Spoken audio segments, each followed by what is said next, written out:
ശബരിമലയിൽ നിന്ന് കൊണ്ടുപോയ സ്വർണം പൂശിയ ചെമ്പുപാളികൾ ചെന്നൈയിലെത്തിച്ചപ്പോൾ കുറഞ്ഞത് 4.5 കിലോയോളം ഭാരം. വിഷയത്തിൽ വിശദാന്വേഷണം പ്രഖ്യാപിച്ച് ഹൈക്കോടതി രംഗത്ത്. അന്വേഷണത്തിനാവശ്യമായ എല്ലാ സഹായങ്ങളും ദേവസ്വം ബോർഡിന്റെ ഭാഗത്തു നിന്നുണ്ടാകണം. സത്യം പുറത്തു വരട്ടെ, കോടതി അഭിപ്രായപ്പെട്ടു. 2019 ബാംഗ്ലൂരു സ്വദേശിയായ ഉണ്ണികൃഷ്ണൻ പോറ്റിയുടെ അഭ്യർത്ഥന പ്രകാരമാണ് ദ്വാരപാലക ശില്പങ്ങളിലെ ചെമ്പുപാളികൾ ഇളക്കിയെടുത്ത് ഗോൾഡ് പ്ലേറ്റിംഗിനായി ചെന്നൈയിലേക്ക് കൊണ്ടുപോകുന്നത്.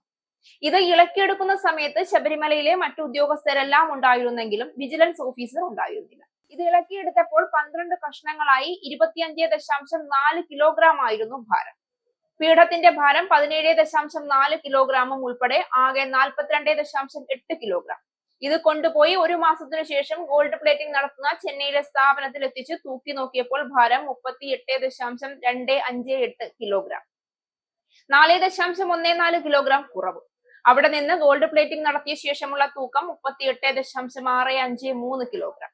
ആകെ വന്ന വ്യത്യാസം 394 ഗ്രാം മാത്രം. എന്നാൽ ദ്വാരപാല ശില്പങ്ങളിൽ ഇത് ഘടിപ്പിക്കാനായി എത്തിച്ചപ്പോൾ ഭാരം എത്രയായിരുന്നു എന്ന് രേഖപ്പെടുത്തിയിട്ടില്ല എന്നും കോടതി കണ്ടെത്തി. ഇതെങ്ങനെ കുറവ് വന്നു എന്നതിൽ വിശദമായ അന്വേഷണം വേണമെന്ന് കോടതി തുടർന്ന് നിർദ്ദേശിക്കുകയായിരുന്നു.